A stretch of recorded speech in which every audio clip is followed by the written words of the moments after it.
श्रीमद्गुरुं नित्यमहं स्मरामि। राधां कृष्णस्वरूपं वै कृष्णं राधा स्वरूपिणं कैलात्मानं निकुञ्जस्थं गुरुरूपं सदा भजे।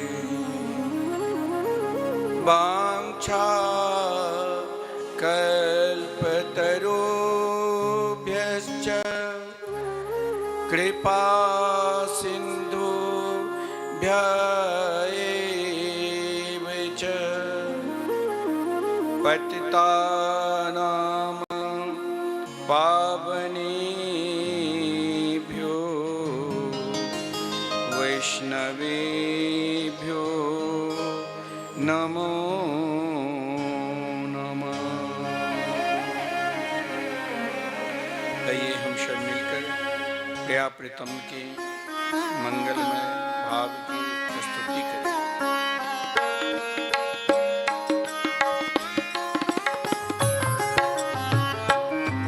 जय राधे जय राधे राधे जय राधे जय श्री राधे।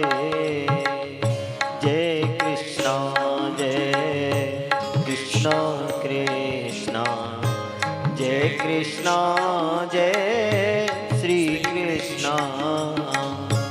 श्यामा गौरी नित्य किशोरी प्रीतम जोरी श्री राधे। रसिक रसीलो छैल छबीलो गुण गरीलो श्री कृष्णा। श्री राधे जय राधे राधे श्री राधे जय श्री राधे। रास विहारिणी रस विस्तारिणी प्रिय धारिणी श्री राधे। नव नव रंगे नवलत्र भंगे श्याम सुअंगी श्री कृष्णा। प्राण प्यारी रूप उजारी अति सुकुमारी श्री राधे। मैं मनोहर महामोद कर सुंदर बरतर श्री कृष्ण। हाँ जय राधे जय राधे राधे जय राधे जय श्री राधे। जय कृष्णा कृष्णा कृष्णा जय कृष्णा जय श्री कृष्ण। सुभासिनी मोहामेरी कोकिल वेणी श्री राधे। कीर्तिवंता कामिनी कंता श्री भगवंता श्री कृष्णा। चंदा मदनी कुंदारजनी सुभासदनी श्री राधे। परम उदारा प्रभापारा अति सुकुमारा श्री कृष्ण। ओ जय राधे जय राधे राधे जय राधे जय श्री राधे।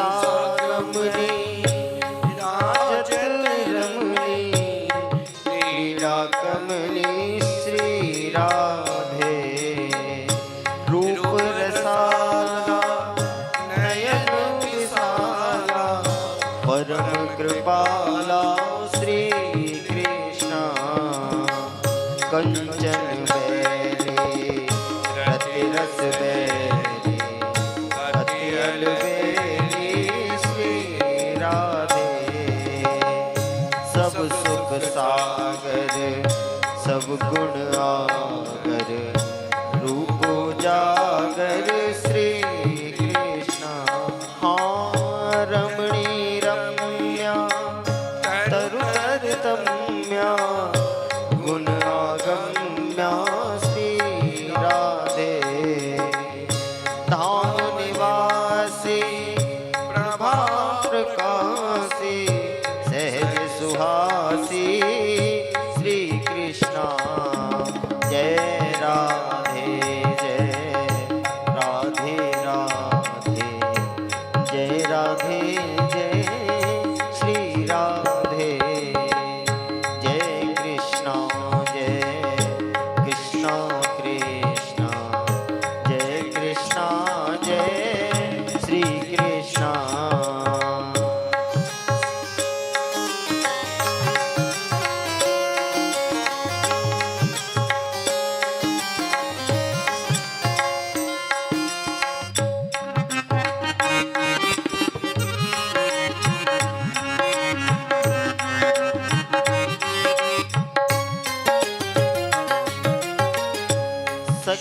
सख्याराधिनी अति प्रिय वादिनी गुरु उन्मादिनी श्री राधे अंग अंग टोना सरस सलोना सुभग सुठोना श्री कृष्ण राधा नामिनी गुण अभिरामिनी हरि प्रिय स्वामिनी श्री राधे हाँ हरे हरे हरे हरे हरे हरे हरे हरे हरे श्री कृष्ण श्री राधे जय राधे राधे जय राधे जय श्री राधे जय कृष्ण कृष्ण जय कृष्ण जय श्री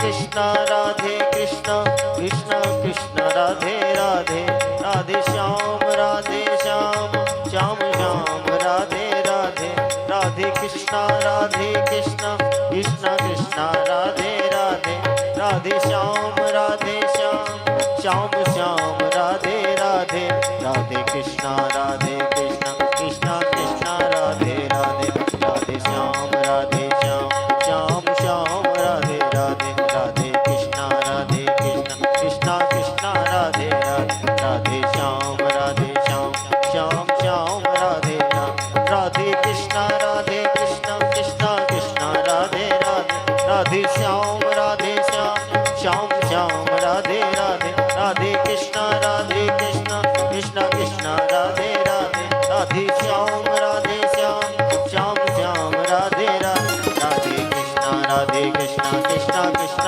राधे राधे राधे श्याम श्याम श्याम राधे राधे कृष्ण कृष्ण कृष्ण राधे राधे राधे श्याम श्याम राधे राधे राधे कृष्ण कृष्ण कृष्ण राधे राधे राधे श्याम श्याम श्री राधे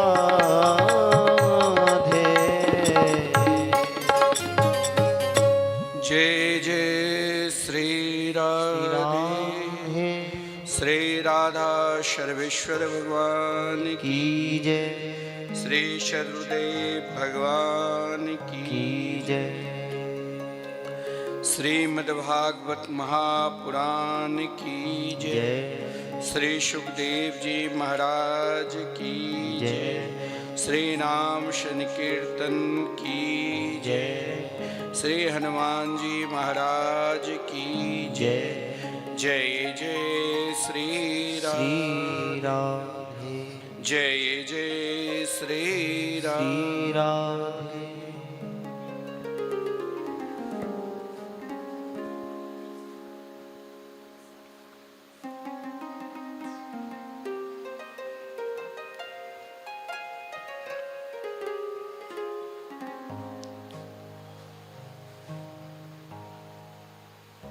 आनंद कंद स्वरूप ब्रज पुरंदर नंदन वैदिक प्रतिपाद्य श्री राधा सर्वेश्वर भगवान के मंगलमयी कथा हम सब भागवत प्रेमी मिथिला कुंज यूट्यूब चैनल के माध्यम से जो श्रवण कर रहे हैं, यहाँ जो विराजमान हैं, सभी को जय श्री राधे। आइए हम सब श्री धाम वृंदावन, जहाँ नित्य प्रिया प्रीतम के नित्य लीला रसमय चलती रहती है, उन पवित्र पावन वृंदावन को ध्यान करते हुए ठाकुर से राधा मोहन बिहारी जो के ध्यान करते हुए कथामृत का रसास्वादन करें। भागवत अपने आप में परिपूर्ण है।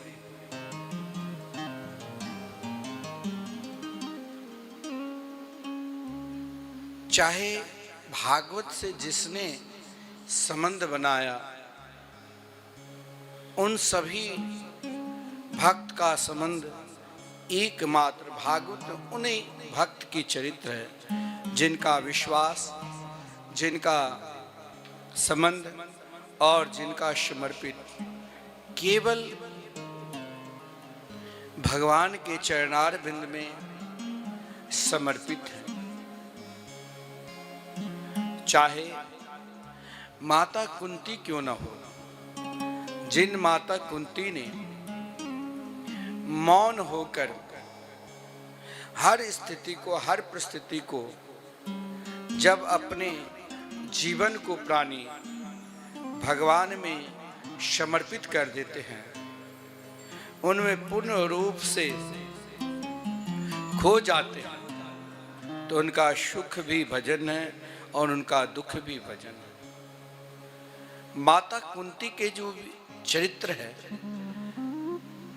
ना माता कुंती दुख में घबराई और ना ही सुख में।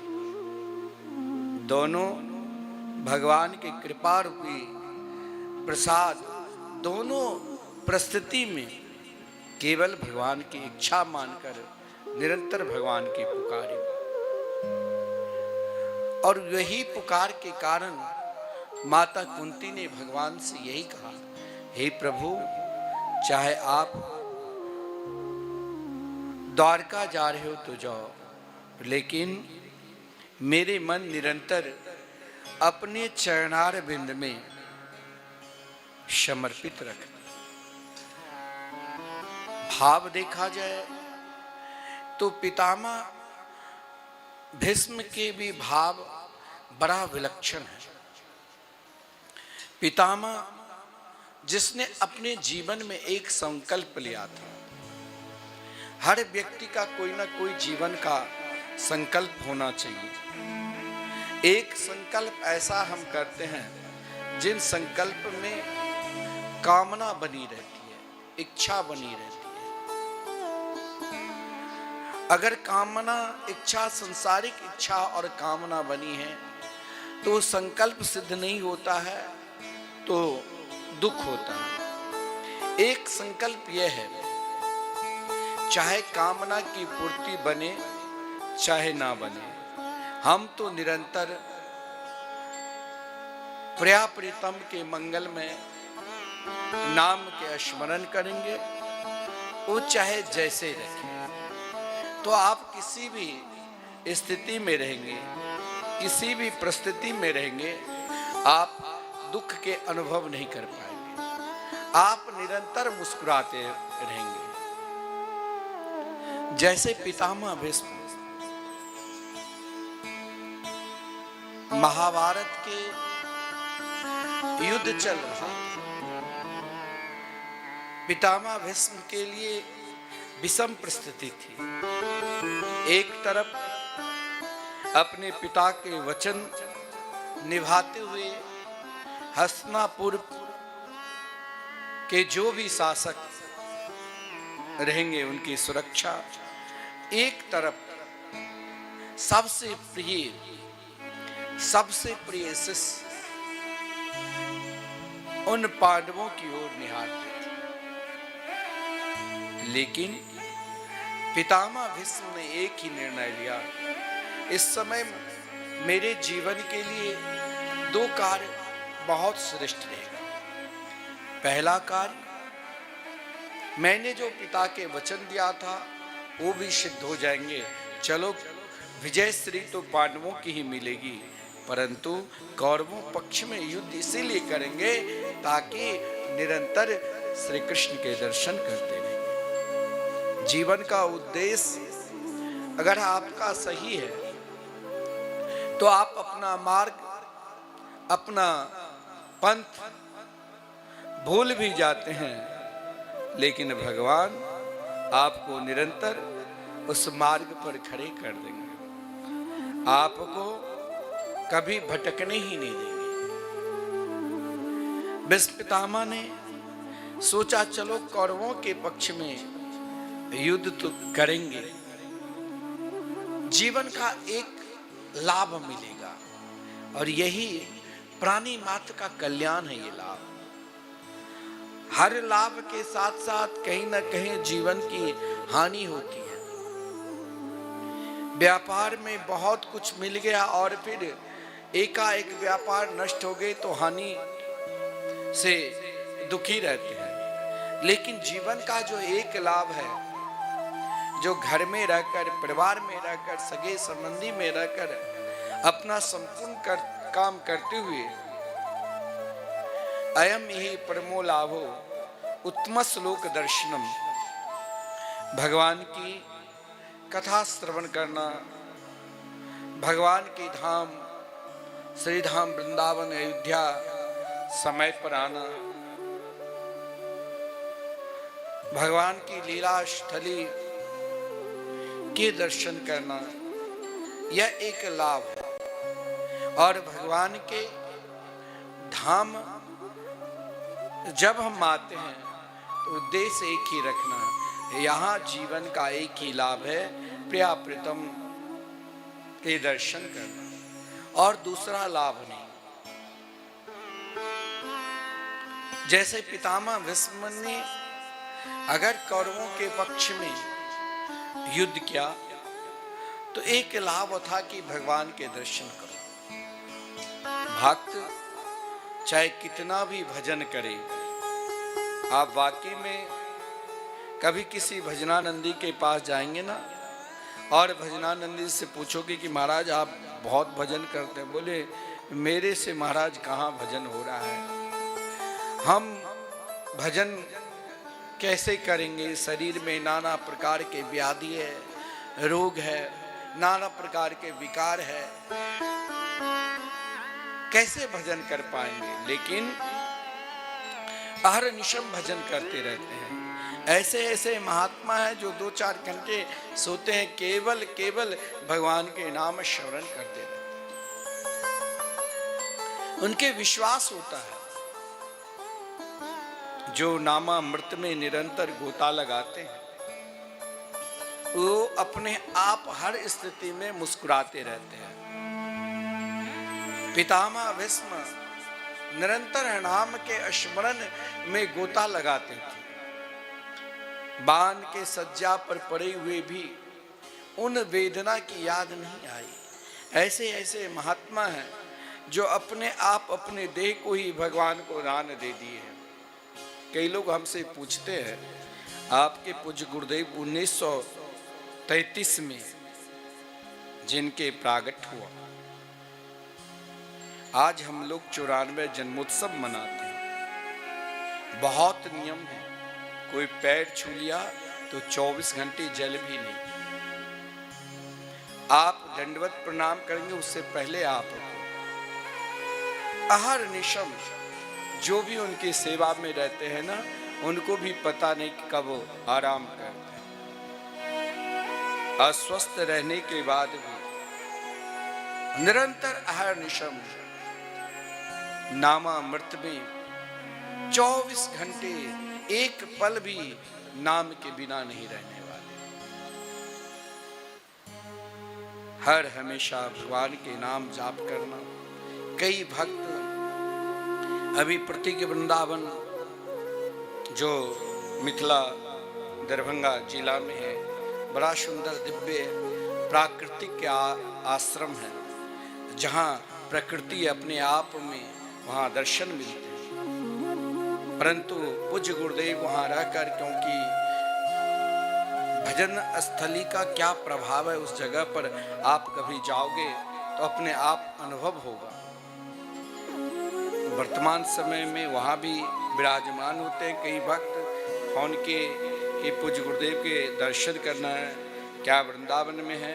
अभी आप लोग सब जो उनके शिष्य परिकर है, अपने घर पर ही पूज्य गुरुदेव के पूजा पाठ या उनकी जो मुख्य इच्छा है, नाम संकीर्तन, नाम आराधना, आप सब वहीं पर करिए। और श्री धाम वृंदावन में श्री राधा अष्टमी में पूज्य गुरुदेव वृंदावन धाम आएंगे और 16 तारीख से लेकर 22 तारीख तक वृंदावन में ही निवास करेंगे। कल हम लोगों के लिए बड़ा विशिष्ट दिन है। हमारे पूज्य दादा गुरुजी निकुंज लीला प्रविष्ट श्री राधा मोहन देवाचार्य जी महाराज के कल निकुंज उत्सव है और कल ही पूज्य गुरुदेव के प्रादुर्भाव उत्सव भी है। तो सभी भक्त बड़े आनंद के साथ मनाते हैं, उत्सव मनाते हैं। भाव ये है कि संत, हम लोग कहते हैं कि उत्सव आपके मनाओ, कहते नहीं, नाम संकीर्तन करो। और उनका आज वृंदावन धाम में 34 वर्षों से लगातार संकीर्तन चल रहे हैं। कई लोग बोलते हैं कि श्री राधा मोहन बिहारी के मंदिर दिव्य भव्य है ही, फिर भागवत मंदिर क्यों? महाराज जी के रोम रोम में नाम के प्रति निष्ठा है। तो श्री धाम वृंदावन में प्रथम बार परिक्रमा मार्ग में अटल वन में भव्य और दिव्य श्रीमद् भागवत महापुराण के मंदिर बनने जा रहे हैं, जिस मंदिर में ग्रेनाइट पत्थर पर 18,000 भागवत के संपूर्ण श्लोक आप दर्शन करेंगे। और 10 मार्च के उत्सव भी है। जो भी भक्त भागवत मंदिर में सहयोगी है, उन सब के नाम से यहाँ पर पाठ रखा जाएगा। अष्टोत्तर कथा, भंडारा, सत्संग, बहुत बड़े कार्यक्रम में सभी को सूचना मिलेगी। तो कहने के तात्पर्य, संत केवल निरंतर भगवान के नाम पर विश्वास करते हैं। अगर आपने उनके मंगलमय, मधुरमय, आनंदमय नाम के आश्रित हो गए ना, तो फिर आपको कहीं जाने की जरूरत ही नहीं। क्योंकि इस कलिकाल में संपूर्ण साधना का एक ही फल है, भगवान के नाम। यत् फलम नास्ति तपसा न योगेन समाधिना तत्फलम लभते सम्यक कलो केशव कीर्तना। हर प्रयास भगवान के लिए करोगे, लेकिन वो प्रयास कहीं ना कहीं आपको रुकावट कर देंगे। लेकिन उनके नाम के प्रयास आपने किया एक दिन न एक दिन वो नामी साक्षात रूप की में आकर आपके दर्शन देंगे। भीष्म पितामह को उम्मीद भी नहीं था। जब महाभारत के युद्ध चल रहे थे, एक दो दिन युद्ध बीत गए, कौरवों सब के सब बेचैन हो गया कि लगता है कि अब मुझे हारना ही पड़ेगा। दुर्योधन पितामह भीष्म के पास आकर कहा कि आप सही तरीका से युद्ध नहीं करते हैं। पितामह भीष्म ने कहा, क्यों? हमने तो बिल्कुल सही तरीका से ही युद्ध करते हैं, फिर आपको विश्वास नहीं है तो मैं क्या आशीर्वाद दे दूं? बोले, आशीर्वाद से काम नहीं चलेगा, क्योंकि जो कम पुण्यात्मा होता है ना, जो पापी होता है ना, उनको कुछ ऐसा जगह है जहां विश्वास नहीं होता। साधु संत महात्मा के वाणी, उनकी वाणी पर, गौ माता पर, भगवान की भक्ति पर, पूजा पाठ, उनके लिए सब बेकार है।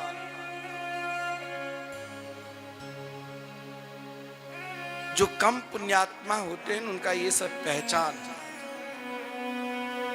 भागवत गीता पर, तुलसी पर कई ऐसा चीज है जो प्रत्यक्ष कम पुण्यात्मा के प्रमाण है कि वो भगवान पर विश्वास ही नहीं, वो उनसे दूर रहेंगे। जैसे दुर्योधन, उनके संग में भी जो रहेगा वो धीरे धीरे उनसे दूर होते जाएगा। दुर्योधन को विश्वास नहीं था कि एक संत की वाणी है कि तुम मुझसे आशीर्वाद अपनी पत्नी को मेरे कक्ष में भेज देना।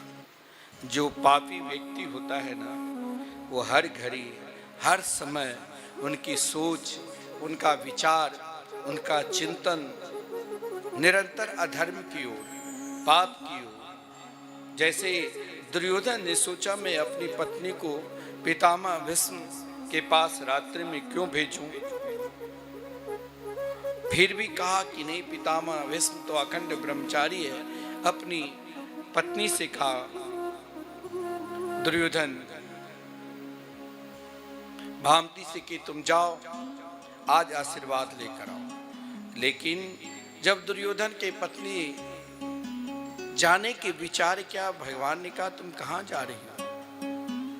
इस प्रकार रात्रि में जाना तुम्हारे लिए शोभनीय नहीं है।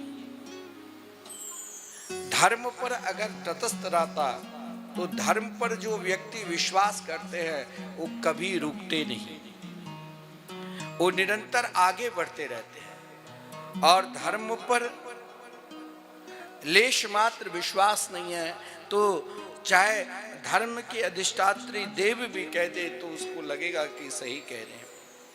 यानी भगवान कह रहे हैं जाओ, लेकिन उनके अंदर ये भाव भगवान की वाणी नहीं भाव पाए। लेकिन जब द्रौपदी से कहा, द्रौपदी बिना शंका की चल दिया। भगवान कभी कभी भक्त भगवान के चरण पादुका अपने मस्तक पर रखते हैं, कभी भगवान भी भक्त के चरण पादुका को अपने पास रखते हैं। द्रौपदी के चरण पादुका को भगवान ने साथ में ले लिया और कहा अब जाओ। जब पितामह भीष्म के निकट गए तो पितामह भीष्म ने आशीर्वाद दिया, अखंड सौभाग्यवती भव। 5 बार प्रणाम किए, 5 बार आशीर्वाद। कहा गया है साधु संत भजनानंदी, भगवान के पास जितने बार जाओ उतने बार प्रणाम करो। द्रौपदी ने कही, मैं दुर्योधन की पत्नी नहीं बल्कि पांडवों की पत्नी, पितामह भीष्म का बेटी मैं पहले से ही जानता था।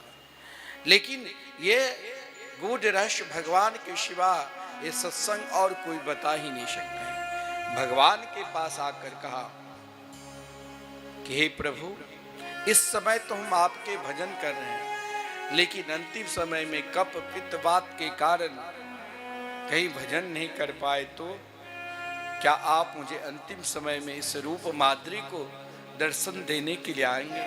भगवान मुस्कुराते हुए कह दिया, कि जो भक्त मेरे नाम, मेरे रूप, मेरे लीला, मेरे धाम पर विश्वास करते हैं, उन भक्त की योग क्षेम भाव में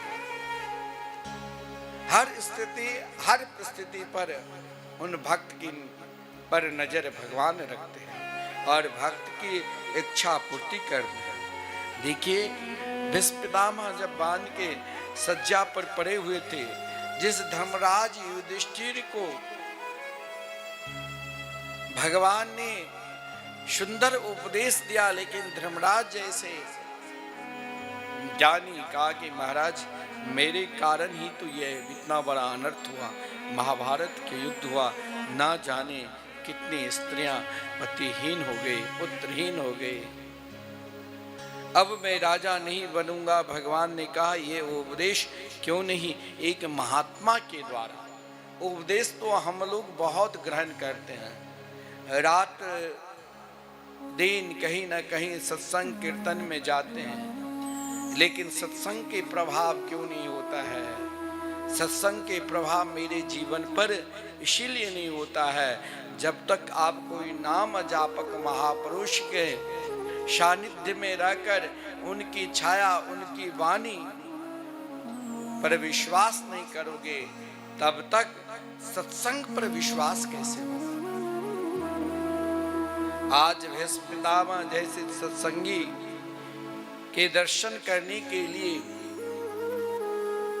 हस्तिनापुर के श्रेष्ठ श्रेष्ठ बड़े बड़े विद्वान ब्रह्मर्षि, देवर्षि, राजर्षि, चाहे वशिष्ठ जी हो, चाहे विश्वामित्र हो, चाहे व्यास जी हो, गौतम, कपिल, कनाद, सब पांडवों के साथ भगवान श्री कृष्ण आगे आगे चल रहे हैं। पांचों पांडव संपूर्ण ऋषि मुनि सब उस जगह पर गए जहां महाराज अनेकानेक लाश पड़ा हुआ था, लेकिन उन लाशों की ढेर में एक महात्मा पितामह भीष्म जो बाण के शज्जा पर पड़े हुए हैं, लेकिन उनके भजन की निष्ठा, उनके भजन की लगन, उनका समर्पित भाव अलौकिक है। उन स्थिति में भी श्री कृष्ण के चिंतन कर रहे हैं। हमारे जीवन में भगवान के मार्ग पर चलते ही कोई घटना घट गई तो हम कहते हैं ये भगवान वगैरह कुछ नहीं है, ये सब वैसे ही है। लेकिन विश्व पितामह के जीवन में इतनी बड़ी घटना घटी, फिर भी कहा दुनिया को हर सुख को छोड़ सकता हूं, लेकिन भगवान की भक्ति नहीं। जीवन में जब भगवान आपको दुख देना तो उस समय घबराना नहीं चाहिए, अधिक से अधिक भजन करना चाहिए। जो दुख का प्रभाव आपके मन पर नहीं पड़ेगा। इधर पितामह भीष्म के दर्शन करने के लिए जब जहां लाशों की ढेर पड़ा हुआ है कुरुक्षेत्र में, उन लाशों की ढेर के बीच में पितामह सब रो रहे थे। वहां की आवाज, वहां की वातावरण बिल्कुल महाराज कोई दिन में भी प्रवेश नहीं कर सकता। लेकिन उन रोते हुए जगह पर एक महापुरुष मुस्कुरा रहे थे कि मेरे श्याम सुंदर, मेरे कृष्ण कन्हैया मुझे जरूर दर्शन देंगे, जरूर दर्शन देंगे। ऐसी अवस्था में भी भगवान को नहीं भूले। हम लोगों के पास तनिक दुख कष्ट उत्पन्न हो गया तो हम पहले भगवान को भूल जाते हैं कि अरे भगवान की पूजा करके क्या होगा।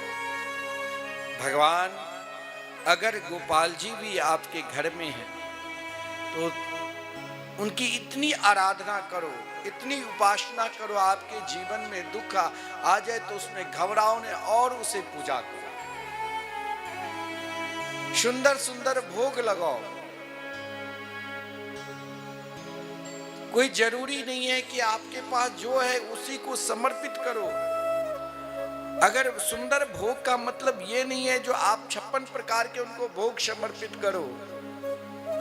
जो आप अपने घर में बनाते हो वो भी अगर उस रसोई घर में अगर उस भाव से आप बनाते हैं तो वो केवल आपका चावल दाल रोटी खाने वाले नहीं है, वो आपके भाव रूपी रस लेते हैं। आप यदि क्रोध से उनके लिए व्यंजन तैयार करते हो ना तो आपको जीवन में क्रोध मिलेगा। आप ईर्षा से उनके लिए भोग बनाते हो तो आपके जीवन में ईर्षा मिलेगी।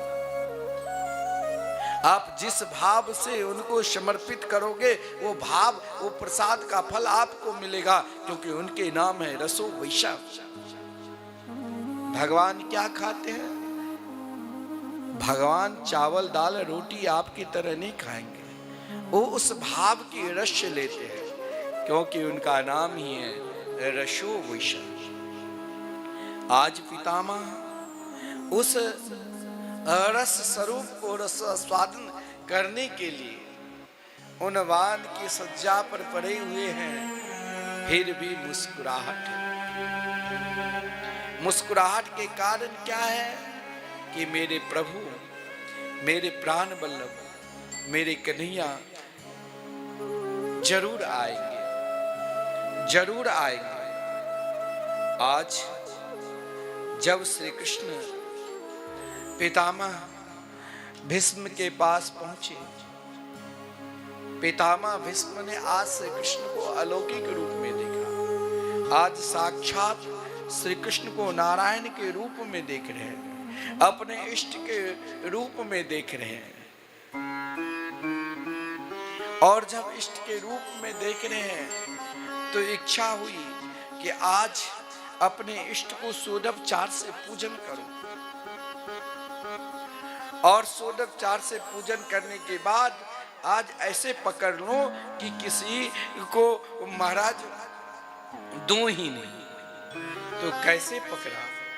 भीष्म पितामह ने प्रभु को एक नजर से देखते देखते महाराज उठ तो सकता नहीं, अपने अश्रुपात के द्वारा मानो भगवान को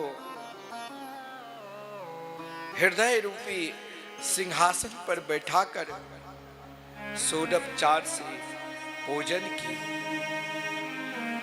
और पूजन करते करते करते जब उनकी स्तुति की तो भगवान के अपने हृदय रूपी सिंहासन पर ऐसे छुपाए। कभी हमें ये नहीं कहना चाहिए कि भगवान हमें दर्शन नहीं दे। भगवान सभी को नित्य दर्शन देते हैं, सबके हृदय में भगवान विराजमान है। लेकिन आपके पुकार जब सही होगा तभी तो आपके निकट आएंगे।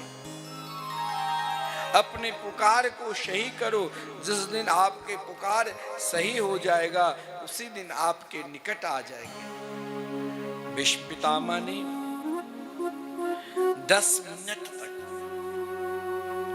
नेत्र बंद कर उन रूप को निहार रहे हैं, बार बार देख रहे हैं। बार बार महाराज चरणार बिंद से मुखार बिंद तक कहा, किसको हृदय में पर बैठाओ। चित्रम तदैतद चरणार बिंदम, चित्रम तदैतद बदनार बिंदम, चित्रम तदैतद मुखार बिंदम, चित्रस्य चित्रम खलु सर्व चित्रम। हे प्रभु, आपकी लीला ही अनंत है। हे अनंतानंत ब्रह्मांड नायक, मैं कौन से मंत्र के द्वारा आपकी स्तुति करूं, क्योंकि संपूर्ण मंत्र के अधिष्ठात्री देव तो आप ही हैं और हमने तो आपके मंगलमय नाम के आश्रित हो गए। हे प्रभु,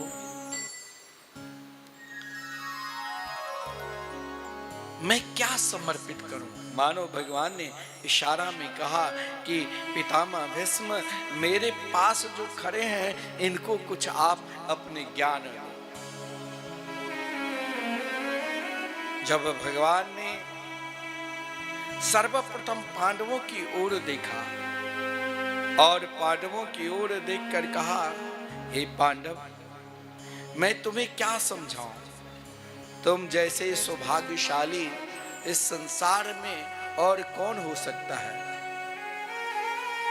तुम जैसे सौभाग्यशाली इस संसार में भला और कौन होगा, जो आज साक्षात परब्रह्म परमात्मा को अपना मित्र मान लिया है। लेकिन आज मैं तुम्हें कुछ दे रहा हूं। आज अपने जीवन का सर्वोपरि तुम अपना सखा, जिसे तुम अपनी सारथी, जिसे तुम अपना मित्र मान रखे हो, ये ना तुम्हारा सारथी है ना सखा है, ये तो साक्षात परब्रह्म परमात्मा है। इनके समीप मैं तुम्हें क्या उपदेश दूं? सब का फल तो तेरे निकट है। दान धर्म का उपदेश पितामह ने दिया कि राजा का एक कर्तव्य, भगवान ने आपको धन दिया तो धन को वहीं दान करो जहां धन का सदुपयोग हो। राजा का क्या कर्तव्य है? घर परिवार में रहकर अपना मोक्ष धर्म को आगे बढ़ाना। स्त्री का क्या कर्तव्य है? स्त्री धर्म का बड़ा सुंदर निरूपण किया है महाभारत में, मनुस्मृति में भी। कुछ लोग आज नाम नहीं लेना चाहिए, इतने बड़े नेता कांग्रेस के राहुल गांधी, और उसने हजारों छात्र छात्राओं के बीच में भाषण किया। उस समय वो मनुस्मृति को गाली दे रहे। अरे मूर्ख, तुम कभी स्वयं को मनुस्मृति तो पढ़ो। आंग्ल भाषा में जन्म लिए हो, आंग्ल भाषा से जिए हो, तो तुम सनातन धर्म के सर्वश्रेष्ठ ग्रंथ को क्या जान पाओगे? मनुस्मृति में मानव को कैसे रहना चाहिए, ऐसा ऐसा सुंदर सुंदर दिव्य बात है, उनको तो तुम अपने जीवन में नहीं उतारे। कुछ ऐसे शब्द को भी अगर उसे अर्थ देने से पहले कोई व्याकरण के ज्ञाता है तो उनसे समझकर तब उस शब्द को बोलो। अपनी सत्ता को सभी नेताओं को है बढ़ाओ, लेकिन किसी भी धर्म की निंदा नहीं करना चाहिए। किसी भी धर्म, जो धर्म सबके आराध्य है, उस धर्म पर सब अपने अपने धर्म में को मानकर चलते। चाहे मुस्लिम हो वो अपने कुरान को मानते हैं, चाहे ईसाई हो वो अपने बाइबल को मानते हैं, लेकिन सनातन धर्म अपने मनुस्मृति के आधार पर पहचान करते हैं कि ये मेरी माँ है, ये मेरी बहन है, ये मेरी बेटी है। तीनों तो स्त्री है, लेकिन भाव जहाँ माता की भाव होना चाहिए वहाँ मातृभाव से देखते हैं। जहाँ पुत्री की भाव है वहाँ पुत्री भाव से देखते हैं। जहाँ बहन की भाव है वहाँ बहन की भाव से देखते हैं। लेकिन उन बेवकूफों को कौन समझावे जो कहते हैं मेरी लिंग मेरी मर्जी। उनको पता ही नहीं, उनको तो महाराज जिस शब्द को पढ़ा वहां तक उनका प्रवेश ही नहीं। उसने केवल दूसरे के धर्म की निंदा करा। हमारे धर्म में तो निरंतर आदर्श सिखाया है। पितामह भीष्म ने पांडवों को कहा, सत्ता प्राप्त कर, उन सत्ता धर्म के जो सर्वोपरि है वो निरंतर रखना। दान धर्म, राजा के क्या कर्तव्य, कैसी भाषा बोलनी चाहिए ताकि समाज में किसी भी प्रकार के प्रजा को उनकी भाषा से दुख ना हो। जब राज धर्म को सही करोगे तभी तुम अपना धर्म आगे बढ़ाओगे, मुख्य धर्म। फिर महाराज स्त्री धर्म के विषय में और भगवत धर्म को समझाते हुए पांडवों से यही कहा, तुम जिसे अपना सारथी मान रखे हो, अपने सखा मान रखे हो, वो साक्षात परब्रह्म परमात्मा है। इससे कभी भी विमुख मत होना, आज इसे पहचान लो, क्योंकि देखो मैंने उठ नहीं सकता तब भी मेरे पास आए। हे प्रभु, आज मुझे आपसे कुछ बात करनी है। पितामह भीष्म ने कहा, प्रभु हर भक्त को आप निरंतर प्रतीक्षा कराते हैं, लेकिन आज उन भक्त के निकट आए हैं जो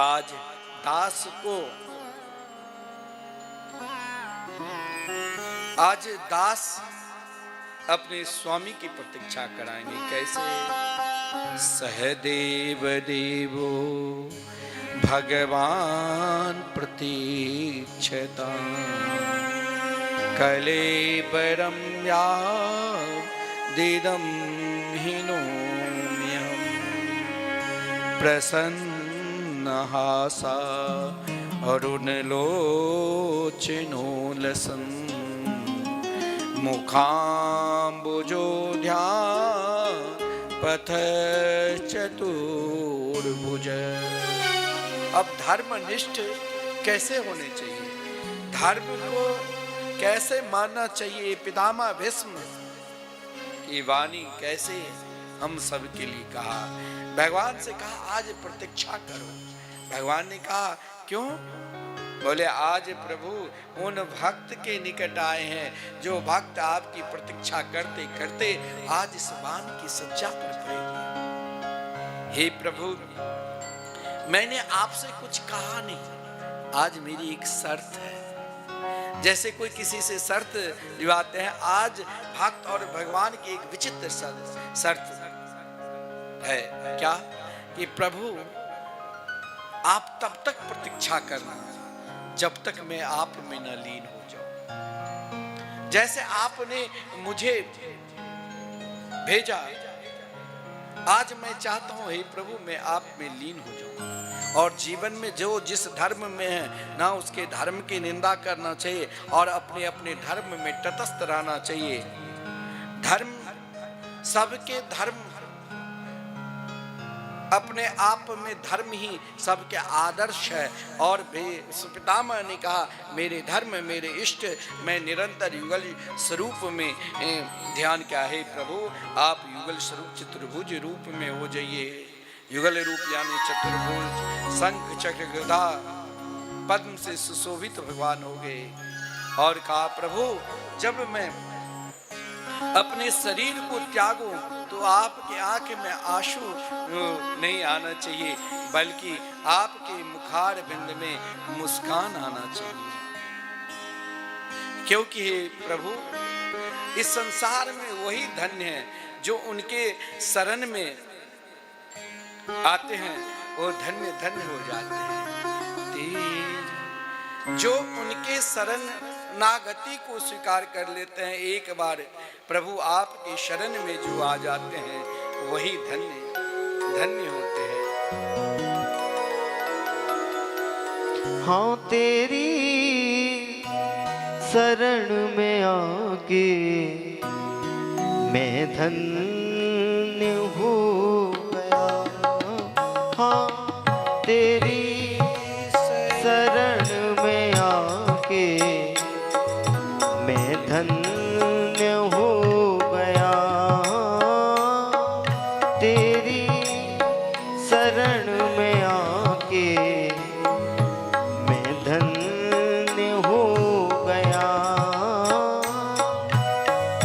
जन्मों की प्यास थी जो, जन्मों की प्यास थी जो संपन्न हो गया। तेरी शरण में आके मैं धन्य हो गया।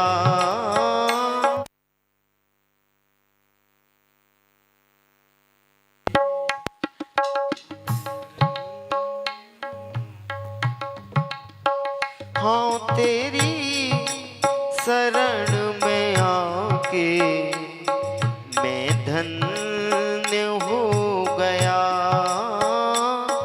तेरी शरण में आके मैं धन्य हो गया। जन्मों की प्यास थी जो, जन्मों की प्यास थी जो संपन्न हो गया। तेरी शरण में आके मैं धन्य हो गया। तेरी शरण में आके मैं धन्य हो गया। कितने मिले अमीर यहाँ, कितने गरीब, कितने मिले अमीर यहाँ, कितने गरीब। हाँ कितने मिले अमीर यहाँ, कितने गरीब। बस आप मिल गए हो, बस आप मिल गए हो, धनवान हो गया। तेरी शरण में आके मैं धन्य हो गया। तेरी शरण में आके मैं धन्य हो गया। हाँ जन्मों की प्यास थी जो, जन्मों की प्यास थी जो संपन्न हो गया। तेरी शरण में आके मैं धन्य हो गया।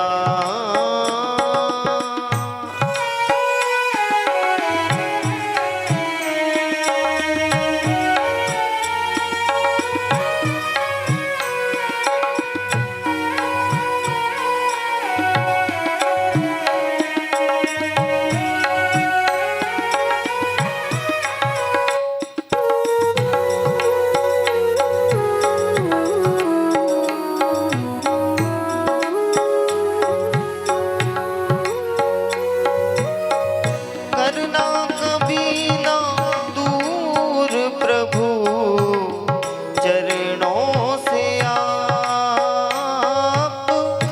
करना कभी ना दूर प्रभु चरणों से आप। करना कभी ना दूर प्रभु चरणों से आप। चरणों के ही सहारे, चरणों के ही सहारे अब पार हो गया। चरणों के ही सहारे अब पार हो गया। तेरी शरण में आके मैं धन्य हो गया।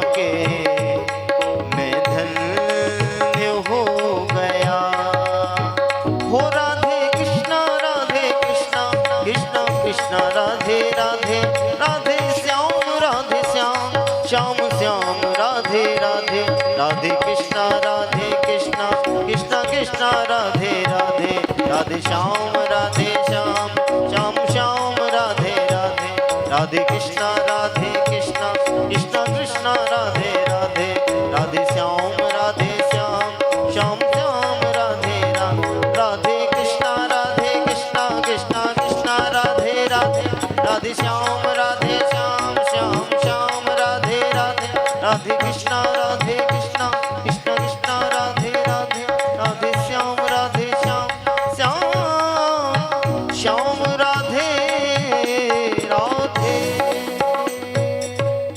जय जय श्री राधे। भगवान के भजन करने वाले की निष्ठा देखो, वो कभी भी घबराती नहीं है। भीष्म पितामह ने भगवान से 3 शर्त करवा लिया और अंतिम शर्त जो है विचित्र है कि प्रभु जब मैं अपने शरीर को परित्याग करूं उस समय आपकी आंखों में आंसू नहीं आना चाहिए। जन्यम विसृजन जनार्दनम, हे प्रभु शरीर का परित्याग करते समय अब मैं आपकी एक सुंदर स्तुति करते हैं। भीष्म पितामह जन्यति निखिलम जगत जन्यति संसारम इति जना। हे प्रभु आप तो सब कुछ जानते हैं, प्राणी मात्र के अंतःकरण में संसार के प्राणी कैसे रहते हैं, क्योंकि आप माया जना मर्दयति इति जनार्दन, जो माया अविद्या को छुड़ा दे ऐसे आप हे प्रभु जनार्दन जादू करें। भीष्म पितामह ने कहा महाराज मैंने धर्म क्या यज्ञ क्या, क्योंकि भीष्म पितामह कभी भी चाहे कुछ हो जाए अपना धर्म नहीं छोड़ा। कहा प्रभु मैंने बहुत बड़े बड़े यज्ञ किया, ब्रह्मचर्य का पालन किया, पिता की आज्ञा सिरोधार की, इन सब साधनों के द्वारा मेरी बुद्धि तनिक भी तृष्णा की ओर नहीं गई। मेरी बुद्धि हे प्रभु निरंतर बेतृष्णा रही। भीष्म पितामह की जो स्तुति है वो बड़ा विलक्षण है। इति मति रूप कल्पिता वितृष्णा भगवते शाश्वत पुंगवे विभुमनि स्वसुखमुपगते क्वचिद् विहरितुं प्रकृति मुपेयुषि यद भव प्रभाव। आज भीष्म पितामह ने अपने जीवन का संपूर्ण साधना का फल उस साध्य में लगा दिया। कहा प्रभु मैंने किसी भी आसक्ति में नहीं पड़ी। जहां आसक्ति है वहां वासना है, जहां वासना है वहां इच्छा है। वासना यानी कामना, जहां कामना है वहां इच्छा है। परंतु जो भगवान के भक्त होते हैं ना, उनकी एक ही कामना होती है, कृष्ण दर्शन लालसा। बाकी कोई कामना नहीं। बाकी कामना जैसे भीष्म पितामह ने कहा प्रभु अब तो मेरी एक ही कामना है, क्योंकि भगवान ने कहा कि पितामह मैं आपको बिल्कुल ठीक कर दूं। पितामह ने कहा नहीं, ठीक तो आप उसे करेंगे जिसके अंदर तृष्णा है। मैं तो प्रभु मेरी बुद्धि में किसी भी प्रकार की तृष्णा है नहीं, क्योंकि मैं अपनी बुद्धि पूर्ण रूप से जहां भी जिस स्थिति में जहां भी आप रखे मेरी बुद्धि हे गोविंद आपके चरणार बिंद में पूर्ण रूप से समर्पित है। भगवान के मंदिर हम जाकर प्रार्थना करते हैं, स्तुति करते हैं, लेकिन उस स्तुति में हमें इच्छा जागती है, कामना जागती है।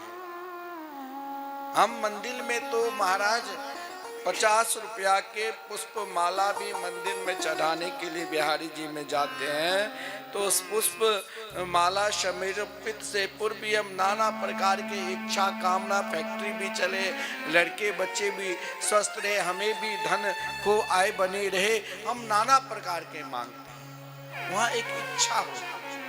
एक वक्त ऐसे भी है जिसको कोई कामना ही नहीं होती है, वो मंदिर भी जाते हैं, माला भी लिया तो स्वयं पहन लेते हैं कि ठाकुर जी मेरे को देखें। जब मैं सुंदर बनकर जाऊंगा तभी तो ठाकुर जी मुझे देखेंगे और मैं उनको देखूंगा। यानी मैं भगवान के हूँ और भगवान हमारे हैं, इस कामना लेकर भक्त भगवान के पास जाते हैं। भीष्म पितामह यही प्रभु से जो प्रार्थना प्रारंभ की तो यही कहा, हे प्रभु मेरे अंदर किसी भी प्रकार की तृष्णा नहीं है, मैं बेतृष्णा हूँ, लेकिन मेरे अंदर जो तृष्णा की जागृत है वो आपके चरणारविंद। कैसे? तृष्णा विहीन ब्रजांगनाएं, ब्रज की गोपिकाएं, उनके अंदर भी तृष्णा थी। कौन सी? गोप्य कामा, निरंतर एक ही तृष्णा कि अपने प्रभु को निहारूं, उनके निकट रहूं। आज भीष्म पितामह ने कहा कि मेरी बुद्धि तो आपके चरणारविंद में समर्पित है। आप प्रभु प्रकृति से विहार करते हैं, आप ही इस सृष्टि को चलाती है। आपका शरीर हे मेरे गोविंद संसारिक प्राणी की तरह नहीं, आपके शरीर विचित्र सुंदर है, त्रिभुवन मई है, तमाल वर्ण के हैं और सूर्य के किरणों के समान आपके सुंदर दिव्य ये मुखार बिंद चमकते हैं। क्यों कहा? क्योंकि उस समय जब युद्ध चल रहा था और रथ जो चल रहा था उसके जो धूल उड़ रहे थे भगवान के सुंदर मुखार बिंद पर, तो भगवान की शोभा अति विलक्षण थी। क्योंकि युद्ध भूमि में घोड़े की टापों से जो उड़ी हुई धूल भगवान के बालों पर और मुखार बिंद पर ऐसे सुंदर शोभा को बढ़ा रहे थे, जिस शोभा को बड़े बड़े कभी भी उस शोभा के गान नहीं कर सकता है।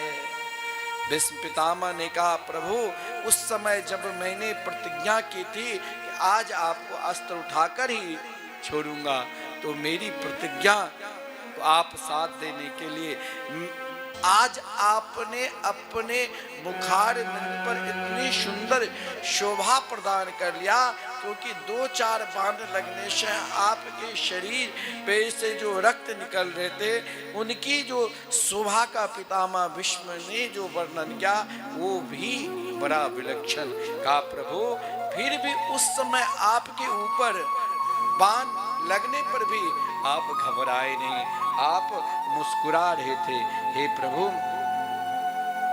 आपके चरणार बिंद को छोड़कर अब मैं कहाँ जाऊं? कहा गया है मानस में, असे प्रभु छोड़ भजहि जे आना,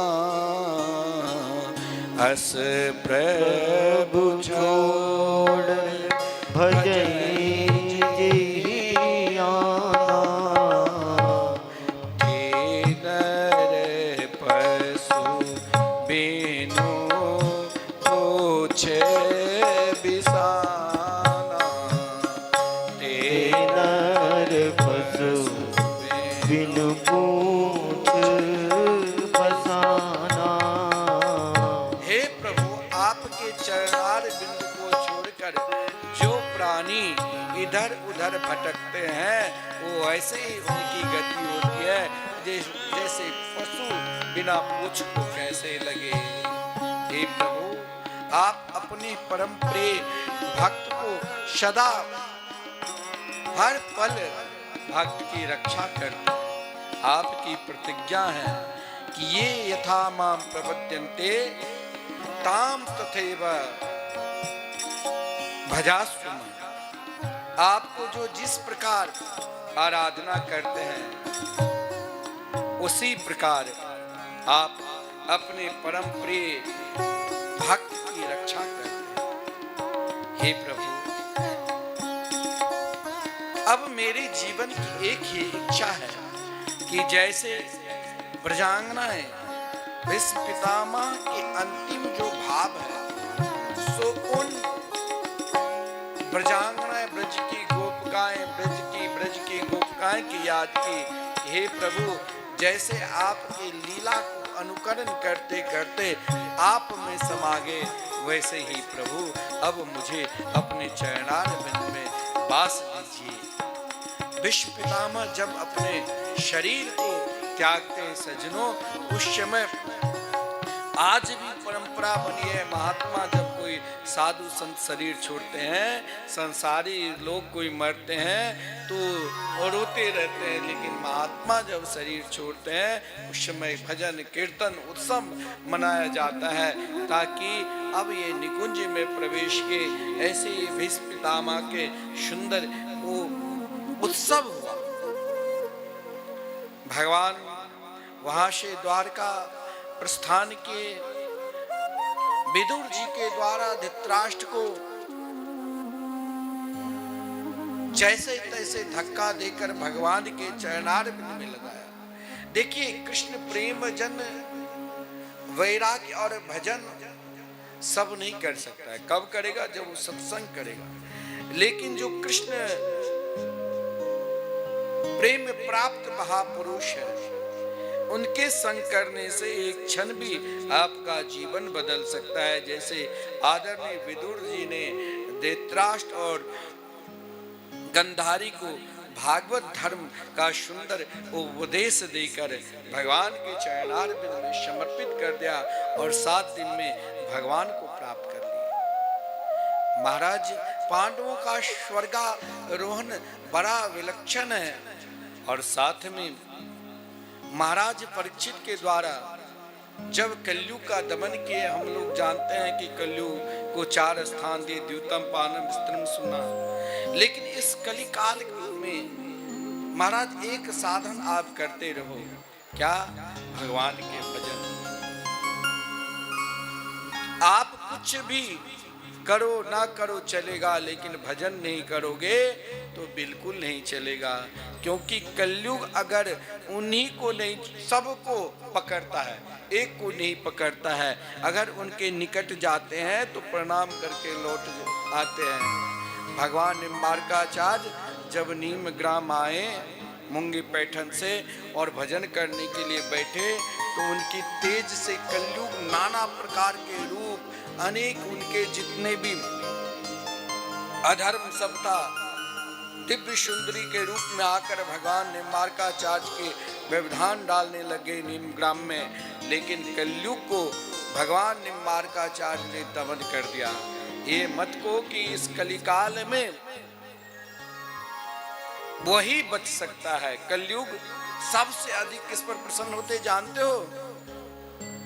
जो भगवान के भजन करते हैं, क्योंकि कलयुग जानते हैं कि ये व्यक्ति इस युग में रहकर भी इनका भाव सतयुग की तरह है, जिसने अपने जीवन में भजन किया। क्योंकि इस कलिकाल में एक ही साधन है, भगवान के मंगलमय नाम, बाकी कोई साधन नहीं। चाहे महाराज परीक्षित ही क्यों ना हो। महाराज परीक्षित शिकार खेलने के लिए गए, श्राप लगा गुरु पुत्र को ने कौशिकी नदी से जो संध्या वंदन कर रहे थे, सिंही ऋषि ने श्राप दिया और महाराज 7वें दिन मरने का श्राप दिया। लेकिन महाराज परीक्षित घबराए नहीं। इस संसार में भयभीत कौन रहता है? जो महाराज पाप करते हैं। महाराज परीक्षित ने ऋषि के गले में मरा हुआ सर्प डाल दिया। उनके पुत्र ने, समी के ऋषि के पुत्र सिंगी ऋषि ने कहा कि यही मरा हुआ सर्प तेरे लिए काल बनेगा, तक्षक बनकर आज के 7वें दिन काट खाएगा। जीवन में हर व्यक्ति को सचेत होना है। हर व्यक्ति को सप्ताह के 7 दिन में कभी न कभी मरना ही पड़ेगा। लेकिन महाराज परीक्षित ने अपने जीवन में एक ऐसा चीज को पकड़ लिया जिससे तक्षक कुछ नहीं बिगाड़ पाए। अगर तक्षक मान लो शरीर तो सबको जन्म लेता है, मरता है। अगर तक्षक से डर जाता तो अपने गुरुदेव के समीप कभी कहते कि सिद्धोस्मि नो गृतोस्मि भवता करुणात्मा।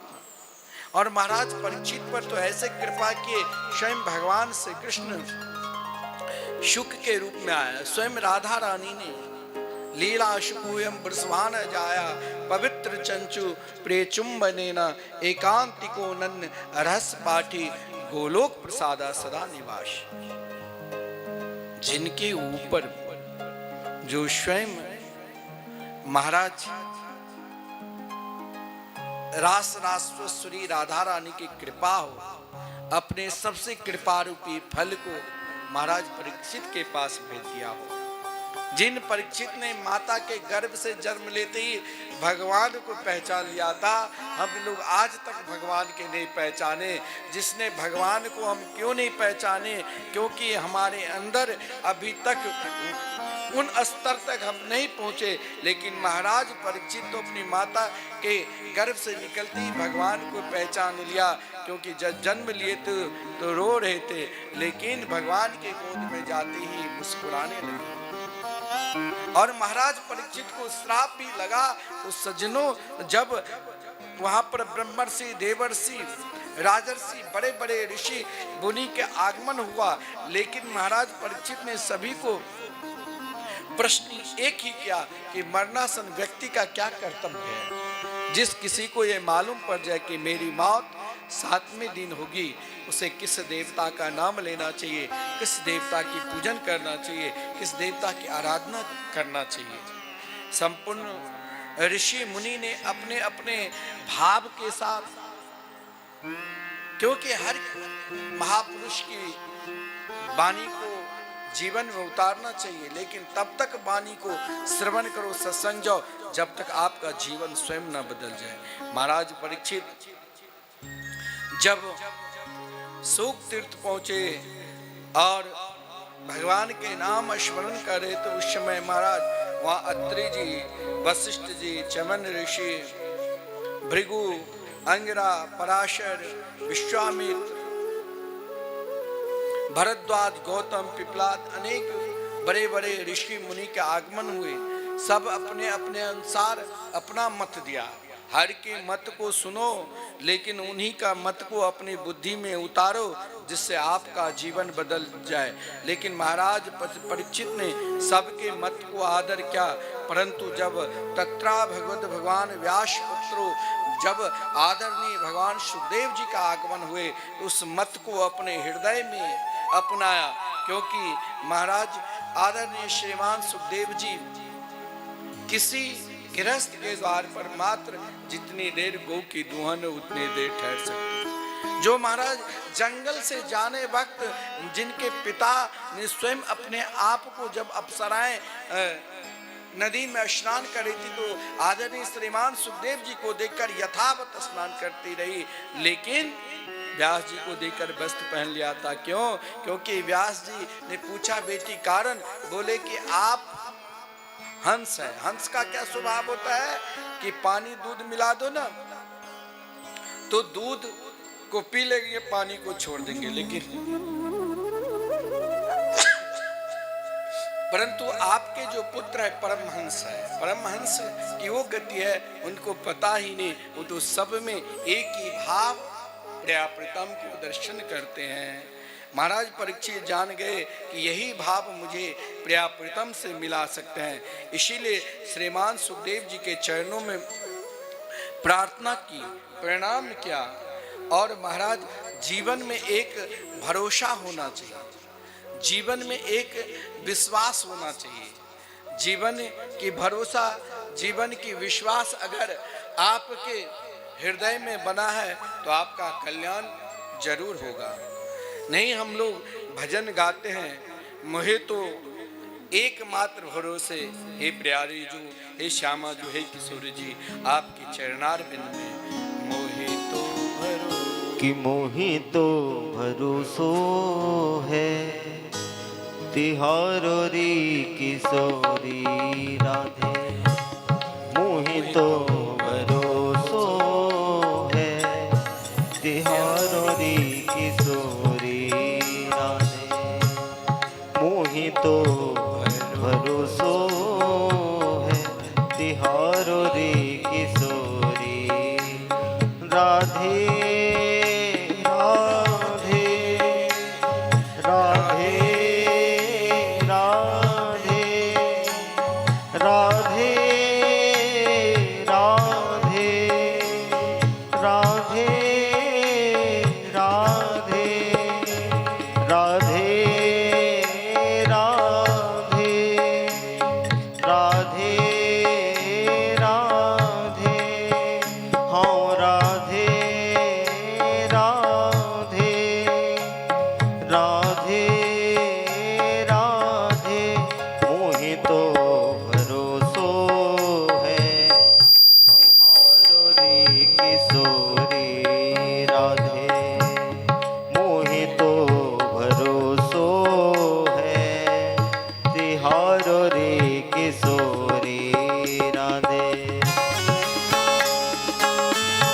भुक्ति मुक्ति ना चाहिए मोको। भुक्ति मुक्ति ना चाहिए मोको। अपनो जाने निहारो री किशोरी राधे। अपनो जाने निहारो री किशोरी राधे। मोहि तो भरोसो है तिहारो री किशोरी राधे। मोहि तो भरोसो है तिहारो री किशोरी राधे।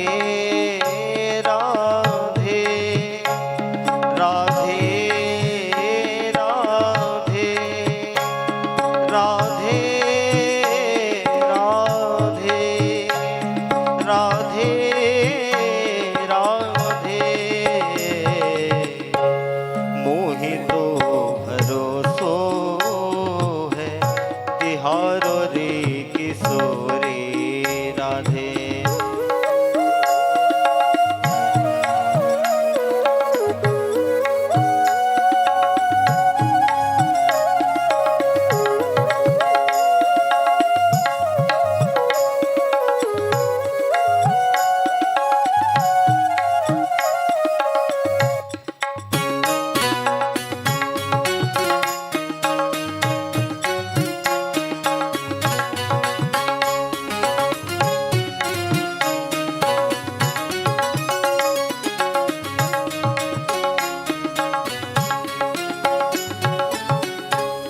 तुम कृपालु सरकार हमारी। तुम कृपालु सरकार हमारी।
परीक्षित की भाव कि मरणासन व्यक्ति का क्या कर्तव्य है। घर में, परिवार में, सगे संबंधी में रहकर व्यक्ति को कैसे भगवान मिले। आदरणीय श्रीमान सुखदेव जी ने महाराज परीक्षित को राजा नहीं कहा। आदरणीय श्रीमान सुखदेव जी जब महाराज परीक्षित के प्रश्न को सुना कि मरणासन व्यक्ति का क्या कर्तव्य है, कौन सी देवता का नाम लेना चाहिए, कौन सी देवता की पूजा करना चाहिए, क्या कर्तव्य है, श्रीमान सुखदेव जी महाराज इतना ही सुना तो कहा, राजा की उपाधि ने दी। राजा तो सचमुच उसे कहते हैं जो प्रजा की रक्षा करे, लेकिन महाराज परीक्षित को कहा नृण पाति इति नृप। नृण मतलब हे राजाओं में श्रेष्ठ नृप, जो जनता की रक्षक हो उसका नाम नृप होता है। नृण व्याकरण के आधार पर नृण पाति इति नृप। इसीलिए आदरणीय श्रीमान सुखदेव जी ने कहा कि आप संपूर्ण राष्ट्र के प्राणी, जनता के रक्षक है नृप, मैं आपकी क्या गुणगान करूं। भगवान सुखदेव जी आज तक किसी के गुणगान नहीं किए, लेकिन मंगलाचरण तो महाराज बाद में के पहले महाराज परीक्षित के ऐसे गुणगान किए। महाराज गुणगान तो वो उनको कहते हैं जिसको कुछ आपसे लेना है। चापलूस सी बात आपको वो कहेंगे जहां आपके से उनको कुछ कामना बनी है।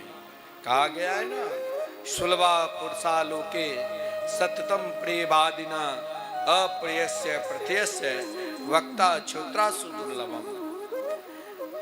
जो आपके सही में शुभ चिंतक होगा, वो आपकी बात अगर आप गलत कर रहे हैं तो आपकी बात के समर्थन नहीं करेंगे। जो आपके शुभ चिंतक नहीं है, वो आप गलती भी करोगे, हाँ महाराज आपने बहुत सही कर रहे हो। परंतु महाराज परीक्षित ये भाव को सुनकर, जो आदरणीय श्रीमान सुखदेव जी, जो महाराज जिनके प्रारंभ ही भगवान की ओर है, जन्म लेते ही जो माता पिता के मुख की ओर नहीं देखा, सीधे जंगल की ओर प्रस्थान करने लगे और उनके पिता देखा ऐसे आत्मनिष्ठ पुत्र को कहाँ ढूंढूं, जो वृक्ष से उत्तर आ रहे थे पुत्रो हम। आज जब महाराज परीक्षित को देखा तो महाराज आदरणीय श्रीमान सुखदेव जी ने स्वयं अपने मुख से कहा नृण नृण पाति इति नृप। हे नृप, हे राष्ट्र की संपूर्ण प्राणी जनता के रक्षक, आप श्रेष्ठ नृप है। तुम्हारा जो प्रश्न है उस संपूर्ण राष्ट्र के प्रश्न है, लोक हित कामना की। जो निरंतर लोक हितकारी कार्य करते हैं, वो भजन करे ना करे तो भी उनका कल्याण होगा ही।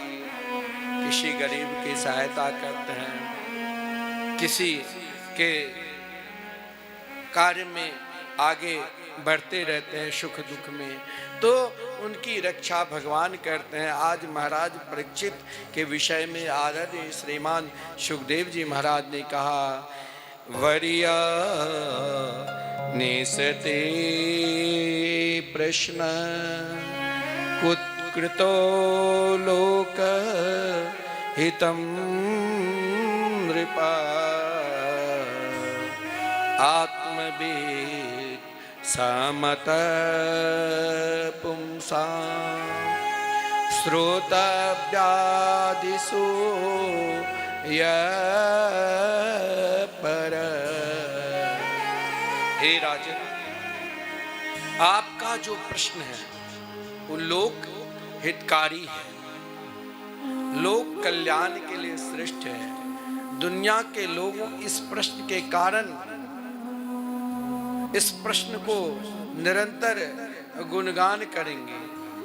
यह जो प्रश्न है सीधे परमात्मा से मिलाने की मार्ग है, ईश्वर की प्राप्ति का मार्ग है। हे राजन, वरयान यानी वरयान शब्द ही श्रेष्ठ इस श्लोक का भाव है। वरेण्य यानी ये प्रश्न हर प्रकार के प्राणी के लिए शोभनीय है, चाहे कैसे भी प्राणी क्यों न हो, सबके लिए शोभनीय है। हे राजन, जीवन में ये सुनना चाहिए कि मानव को हम अपने किस स्तर पर हैं। जो भी प्राणी इस संसार में आए हैं, संसार में आकर वो अभी तक किस स्तर पर है, उसे कभी कभी एकांत में स्वयं अपने आप सोचना चाहिए। क्योंकि आदरणीय श्रीमान सुखदेव जी ने कहा, कोई ऐसा है जो समय यूं ही बिता रहे हैं, कोई ऐसा है जो हर पल हर क्षण को सदुपयोग कर रहे हैं।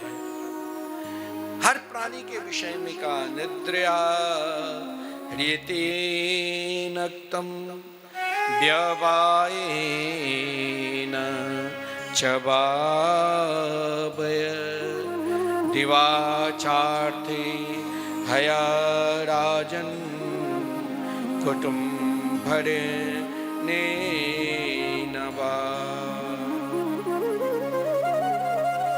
कुछ ऐसा भी प्राणी है जो अपने अमूल्य समय को, मान लो हम रात्रि में सोते हैं तो आधी समय, इन 100 वर्ष के आधी समय तो यूं ही निकल जाता है, और आधी में महाराज 20 वर्ष तक तो पता भी नहीं चलता है कि हम क्या करेंगे क्या नहीं करेंगे, और बचा वो 30 वर्ष तो 10 वर्ष में धन उपार्जन में, विषय सुख में बचा अंतिम के, उस अंतिम में हम सोचते रहते हैं कि महाराज अब क्या करूं, अब किसके, या तो अपने सगे संबंधी के भरण पोषण करूं या अपने स्वास्थ्य के ध्यान रखूं, क्योंकि मृत्यु हर प्राणी के बहुत निकट है। ये शरीर हर क्षण मरते हैं, ये सब जानते हैं। मान लो आप 80 वर्ष के, अपने आप की अवस्था मानो 50 वर्ष है, आप कहोगे कि मैं 20 वर्ष के हो जाऊं, अपनी सारी संपत्ति को, संपूर्ण धन को लगाकर आप चाहोगे कि मैं 20 वर्ष के बन जाऊं, बन जाओगे।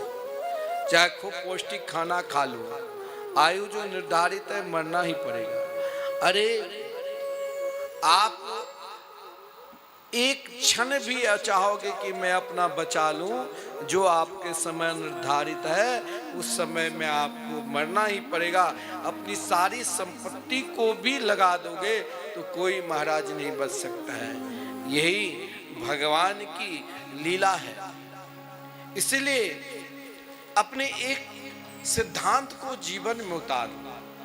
अगर यह सिद्धांत आपके जीवन में है तो यह आपके लिए संपूर्ण रोगों की दवा भगवान ने 3 सिद्धांत हर व्यक्ति को दे दिया। कई लोग कहते हैं हमने गुरु मंत्र नहीं लिया। अरे भाई, तुमको गुरु मंत्र लेने की जरूरत ही नहीं, तुम सत्संग करो, और सत्संग में से एक को यदि तुमने पकड़ लोगे ना तो अपने आप एक दिन न एक दिन कोई सदगुरु, तुम्हारे भजनानंदी सदगुरु देव जरूर आपको मिलेंगे और आपके जीवन के संपूर्ण जो अंधकार है उसे दूर कर देंगे। इसके लिए आदरणीय श्रीमान सुखदेव जी ने कहा कि जीवन को कहीं ना कहीं लगाओ, व्यस्त रहो। आप हर चीज से थक जाओगे, लेकिन 3 चीज से कभी थकना नहीं। क्या बोले? तस्मात् भारत सर्वात्मा भगवानीश्वरो हरि श्रोतव्य कीर्तितव्यश्च अस्मर्तव्य चेक्षता भयम्। देखिए, भगवान ने स्वयं हम समस्त प्राणी के ऊपर, जीव मात्र के ऊपर कृपा की है। ये जो कृपा है वो महाराज आज नहीं मिला। आपने किसी वक्ता के द्वारा भगवान के चरित्र श्रवण कर लेते हैं तो आप ये मत सोचना कि ये कृपा मुझे आज ही मिला है। ब्रजांगनाएं, ब्रज की गोपिकाएं ने भी उस कृपा की बदौलत जब कभी कभी भगवान अंतर्धान हो जाते थे ना, गोपी गीत में वर्णन है ना, तब कथामृतम तप्त जीवनम, तब कथामृतम तप्त जीवनम, कि हे प्रभु आपकी जो मंगलमयी कथा है ना, उस संसार के महान से महा अज्ञानी जो जल रहे हैं, उस अज्ञानी को भी आपकी मंगलमयी कथा वो अमृत है, वो अमृत है जो इस संसार रूपी सागर से आसानी ही उस प्राणी को तार देते हैं। ये भगवान की जो कथा है ना सज्जनों, वो आज की नहीं है। भगवान की कथा लगता है भगवान से अवतार से पूर्व ही है, क्योंकि जब माता कौशल्या महाराज दशरथ ने भी अपने गुरुदेव के पास गए तो भगवान की कथा सुनी। नंद बाबा मैया यशोदा ने भी जब अपने गुरुदेव के पास सांडिल्य ऋषि के पास गए तो भगवान की कथा सुनी। यानी भगवान की जो कथा है ना, वो आज नहीं मिली, ये अनंतानंद युगों से चली आ रही है। और यही कथा ब्रजांगना ब्रज की गोपिकाएं क्या कहती है, तब कथामृतम तप्त जीवनम कभी भीडितम कल्मषापहम् श्रवण मंगलम श्रीमदाततम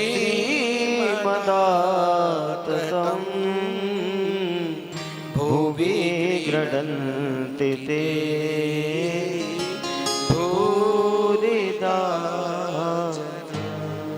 अब आप ये स्वयं समझो कि भगवान ने मेरे ऊपर, जो व्यक्ति अज्ञान अवस्था में कहते हैं भगवान की कृपा मेरे ऊपर नहीं है, भगवान ने आपके ऊपर ऐसी कृपा की है, लेकिन आपने उस कृपा रूपी फल को अभी तक खाया ही नहीं, तो स्वाद कैसे प्राप्त करोगे। ये फल तो ऐसा है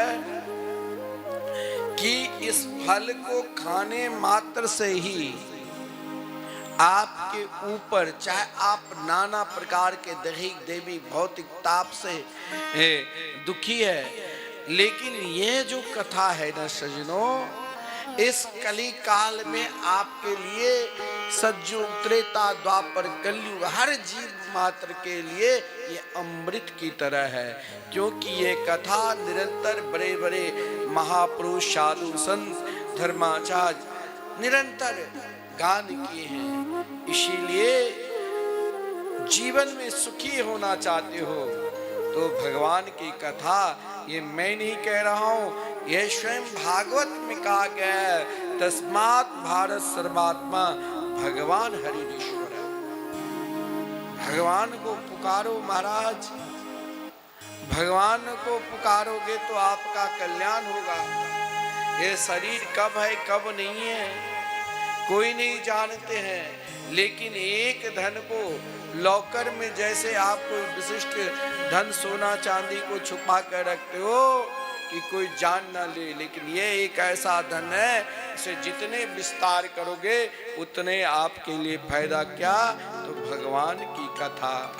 तीन चीज भगवान ने ऐसी कृपा की इन प्राणी के ऊपर, जो भगवान से किसी ने पूछा प्रभु आपने अपने लॉकर में कुछ रखे कि नहीं अपने लिए, तो भगवान ने कहा मैं अपने लिए नहीं रखा, मैं ये जो 3 मेरे पास था बहुत विशिष्ट, वो मैं अपने सभी भक्तों को दे दिया। बोले क्या है? तो बोले जो इन 3 को एक को भी स्वीकार कर लिया ना, वो कभी मरते नहीं, वो कभी नहीं मरेंगे। क्या? तो भगवान की मंगलमय कथा, बार बार कथा श्रवण करो, कथा से थको नहीं। भगवान की कथा से जिसने थक गया, समझ लो उनके समान दुर्भाग्यशाली इस संसार में कोई नहीं होगा। जो भगवान की कथा से थक जाते रे, थको आप, कोई उपन्यास नहीं है। उपन्यास कोई पढ़ लिया तो थक सकता है, कोई कहानी पढ़ लिया तो थक सकता है, तो भगवान की शब्दमयी अवतार है। जो शब्दमयी अवतार आप जैसे मूर्ति प्रतिष्ठा करते हैं, यहाँ भागवत तो अपने आप में प्रतिष्ठित है। और श्रीधाम वृंदावन में परिक्रमा मार्ग में जो भागवत मंदिर बन रहे हैं, ये भगवान के साक्षात अभिनव स्वरूप है। तेनंग बांगमयी मूर्ति प्रत्यक्षा वर्तते हरे। कई लोग कहा कि भागवत को आप ऐसी स्थापना कर यहाँ रूम क्यों नहीं बना लिया? मैंने कहा यहाँ रूम बनाने की कोई जरूरत नहीं। यहाँ कल ऐसा भी समय आएगा जब आप देखोगे कि सब कुछ ग्रंथ में लुप्त हो रहे हैं, तो वृंदावन धाम आओगे तो ठाकुर जी एक रूप में भागवत भगवान के रूप में आपको दर्शन देंगे। जहाँ भागवत मंदिर में 18,000 श्लोक आप एक साथ दर्शन करोगे। फिर आप कहोगे नहीं, मैंने एक श्लोक को आदान किए होते तो आज मेरा जीवन सार्थक होता। बनेगा तो जरूर। जो अपने जीवन को सार्थक करना चाहते हैं, भागवत भगवान से जुड़ो। भागवत की महिमा ही अनंत है। का भागवत की कथा, भगवान की महिमा निरंतर सुनो। चाहे कोई छोटे बच्चे सुनावे, चाहे ज्ञानी सुनावे, चाहे अज्ञानी सुनावे, चाहे बड़े संत सुनावे, चाहे बड़े विद्वान सुनावे, चाहे ना हो तो आपके घर और परिवार के कोई सुनावे, अपने जीवन में सुनते रहो, सुनते रहो। बोले महाराज अगर सुनने की समय नहीं है तो का कीर्तितव्यश्च, भगवान के कीर्तन गाओ। कीर्तन में वो शक्ति है जो भगवान आपके पास इस कलयुग में भक्तमाल में अनेक भक्त ऐसे हुए हैं जो जब कीर्तन करते थे तो जैसे भी हो रहते थे, भगवान उनके साथ। करमेती बाई हो, मीरा बाई हो, जब कीर्तन में झूमती थी तो भगवान उनके साथ नाचने लग जाते थे। फिर दुनिया नहीं दिखाई देती थी, फिर उनके भाव मेरे तो गिरधर गोपाल दूसरो न कोई। और अस्मर्तव्यस्य क्षता भयम, कीर्तन की भाव में डूबने का जब तक भाव न हो तब तक कीर्तन करते रहो। कीर्तन भक्ति ऐसा है, चाहे लय से, यहाँ जब भजन गाते हैं गायक जी तो लय से, ताल न टूटे, लय न टूटे। लेकिन कीर्तन राधे कृष्ण कृष्ण कृष्ण राधे राधे, राधे श्याम श्याम श्याम राधे राधे, जैसे करोगे भगवान प्रसन्न होंगे। कीर्तन भक्ति ऐसी भक्ति है जो उसमें कीर्तन में खो जाओ और फिर स्मरण करो। जब कीर्तन करोगे तो यह भगवान पहले क्यों नहीं कहा स्मरण? स्मरण भक्ति और बहुत उच्च कोटि की भक्ति है, और उस भक्ति में जीवन तभी डूबेगा जब आप भगवान की मंगलमयी कथा श्रवण करोगे, भगवान के कीर्तन करोगे, तब स्मरण भक्ति। स्मरण भक्ति तो ऐसा है कि आपको एक क्षण भी, जैसे आप रोटी बनाते हो ना तवा पर, और गर्म है कि ठंड है तो आप बहुत लोग पानी छिड़कते हैं तो छनाक से आवाज मिलती है। मतलब एक छनाक भी, एक क्षण भी आपसे भगवान अलग नहीं होंगे। ब्रजांगनाएं, ब्रज की गोपिकाएं एक क्षण भी भगवान से अलग नहीं होती। उनके एक क्षण करोड़ों युग की तरह हो जाती थी। त्रुटि युगायते। हम लोग 2 मिनट मंदिर में दर्शन कर लिया, भजन कर लिया, अरे महाराज अब थक गए। परंतु जब स्मरण भक्ति में आप लीन हो जाओगे ना, स्मरण करते रहोगे, स्मरण करते करते करते महाराज आपका आभास ही नहीं रहेगा, आपका समय कब निकल गया वो आभास ही नहीं रहेगा। और जब ऐसा भाव आपके हृदय में उत्पन्न हो जाएंगे, ऐसे भाव में आप डूब जाएंगे, तो आपको निरंतर लगेगा भगवान मेरे पास है। जैसे ब्रजांगना ब्रज की गोपिकाएं भगवान वृंदावन को छोड़कर, संसार के प्राणी को लगा के भगवान वृंदावन को छोड़कर मथुरा गए, लेकिन आज भी भगवान वृंदावन में है। इस भाव को अनुभव वही रसिक जन कर सकता है जिन रसिक जन निरंतर उनको स्मरण करते रहते हैं। हमारे आचार्य चरण तो यहाँ तक कहा, रे मन वृंदा विपिन निहार, विपिन राज सीमा से बाहर, हरिहो को न निहार। यद्यपि मिले कोटि चिंता मणि, तदपि न हाथ पसार। जय श्री भट्ट धूली धूसर तन, यह आशा उधार। रे मन वृंदा विपिन निहार। देखिए ये भक्ति कितनी उच्च कोटि है। आप केवल अपने जीवन में यही पद कम से कम 10 बार गुनगुनाते रहोगे ना, तो आपकी निष्ठा वृंदावन के प्रति बहुत उच्च कोटि की हो जाए। ये स्मरण भक्ति है। ऐसा भक्त जो वृंदावन से बाहर तो ठाकुर जी को निहारते भी नहीं है, उनको सब कुछ वृंदावन में मिल जाते हैं। आज भी धाम के प्रभाव, आप वृंदावन जिस भाव से आओगे, धाम आप पर कृपा करेंगे। ऐसा कोई भी व्यक्ति नहीं है जो जिसके ऊपर धाम की कृपा नहीं है। तो स्मरण भक्ति क्या होता है, उसमें आपको दूसरे जगह मन करेगा ही नहीं। जैसे हम कुछ दिन वृंदावन रहे, भाई चलो हरिद्वार ऋषिकेश घुमाता हूँ, कहीं अमुक जगह मंदिर दिखाता हूँ, लेकिन धाम निष्ठ तो सोचते हैं कि नहीं, अब मुझे यहाँ तो ठाकुर जी जहाँ कन कन में उनके चरणार बिंद पड़े हुए हैं, इस ब्रज रज को ही नित्य हम सुबह उठकर माथे पर लगावे, परिक्रमा लगावे। बस धाम निष्ठ की कृपा यहीं से बने। परिक्रमा लगाओ तो स्मरण करना पड़ेगा।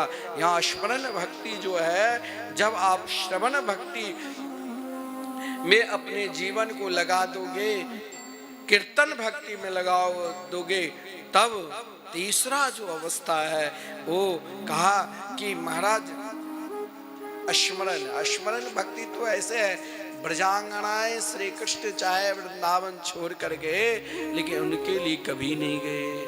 वो तो गौ को दूहने के लिए जाती थी ना, तो जिस पात्र को लेकर दूध निकालने के लिए जाती थी, उस पात्र में भी श्री कृष्ण के दर्शन करती, गौ में भी और बछड़े में। और उसके भाव जब दूध निकालती तो मिट्टी पर सारी दूध नीचे गिरा देती, क्योंकि उनके सामने लगता था मैं कृष्ण को पिला रहा हूं दूध। अरे रसोई बनाती तो रसोई में भी उसके भाव उस स्मरण करते करते उस उच्च कोटि में पहुंच जाती, जो नमक कहाँ डालना चाहिए और शक्कर कहाँ डालने चाहिए ये भी पता नहीं। पानी भरने के लिए जाती थी तो स्मरण भक्ति में ऐसे लीन हो जाती थी, जो कुआं में पानी भरने के लिए रस्सी से बाल्टी को बांधना चाहिए, लेकिन कोई गोपी तो अपने बच्चे को ही बांध। स्मरण भक्ति में देह की शुद्ध नहीं रहता है। देह की शुद्धि तब तक रहेगा आपके अंदर जब तक आपके अंदर देहाभिमान है। देहाभिमान में मैंपन जगता है, और परमात्मा के अभिमान में कि हम भगवान के और भगवान हमारे हैं, तो मैंपन दूर होता है। सब कुछ हे प्रभु आपके ही है, आपकी ही कृपा से प्राप्त हुआ है, तब मैंपन दूर हो जाता है। इसीलिए कहा कि इस मैंपन को दूर करने के लिए 3 साधन बड़ा सर्वोपरि है, भगवान की कथा, कीर्तन और स्मरण। ये बात जब कही का इदम भागवतम नामा पुराणम ब्रह्म संहितम, श्रीमान सुखदेव जी कहते हैं कि भागवत साक्षात चारों वेद, संपूर्ण उपनिषद, महाभारत, संपूर्ण पुराणों के सार तत्व भागवत है। इसीलिए भागवत में लिखा इदम भागवतम नाम पुराणम ब्रह्म संहितम। ये भागवत साक्षात वेद है। और जिस भागवत को स्वयं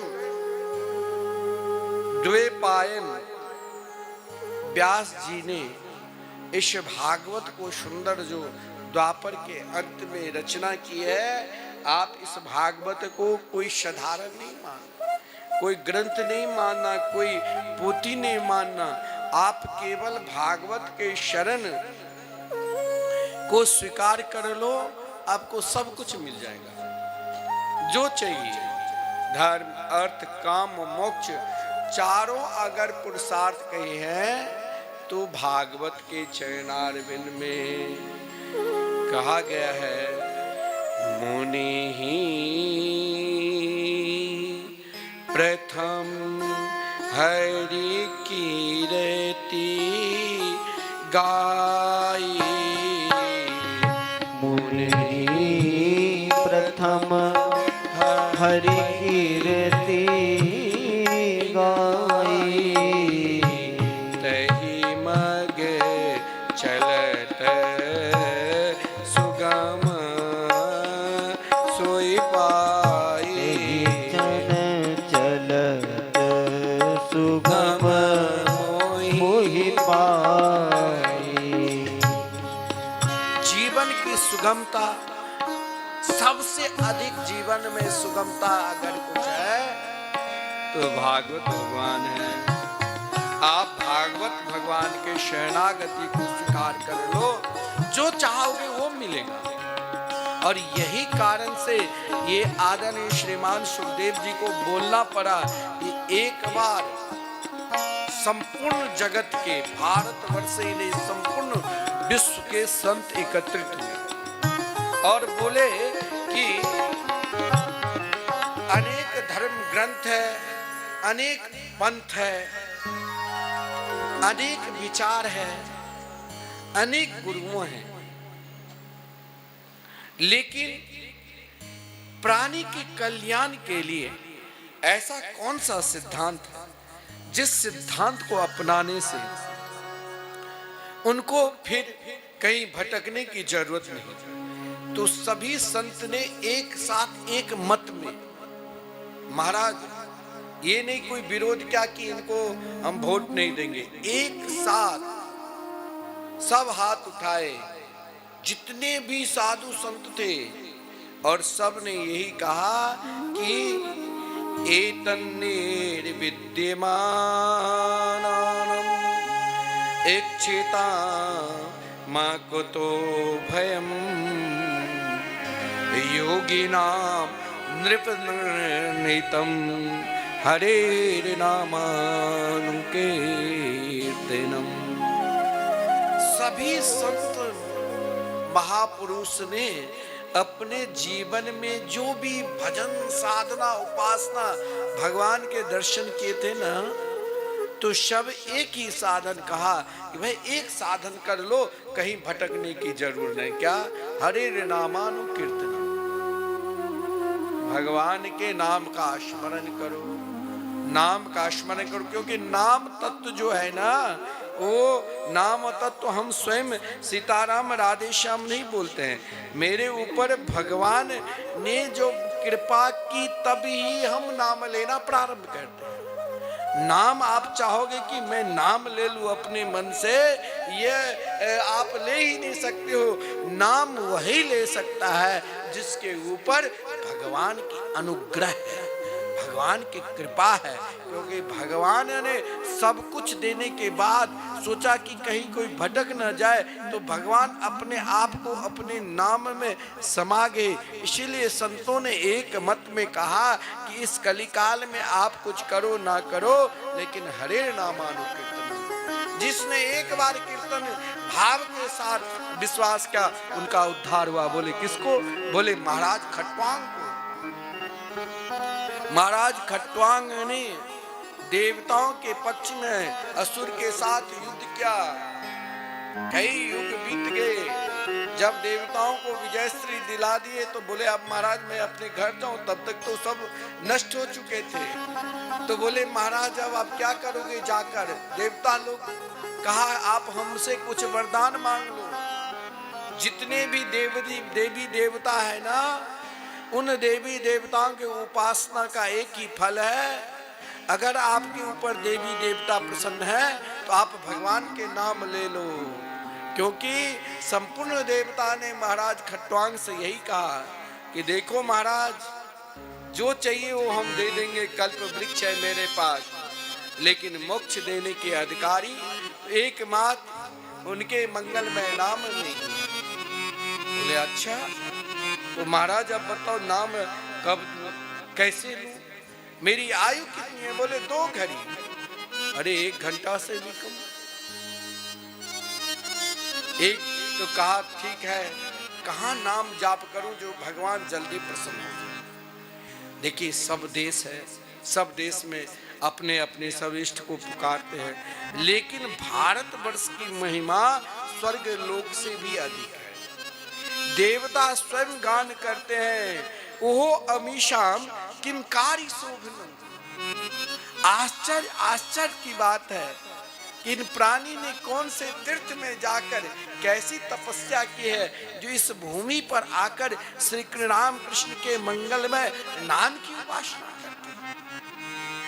महाराज खट्वांग ने कहा तो मुझे भारतवर्ष गंगा किनारे भेज दो।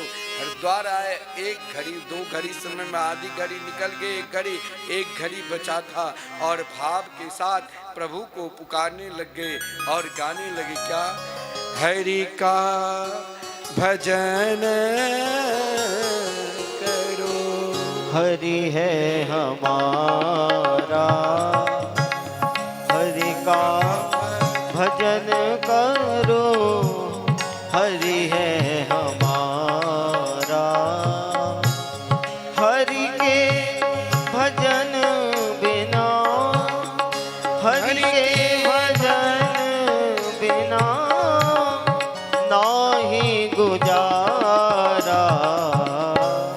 हरि का भजन करो, हरि है हमारा।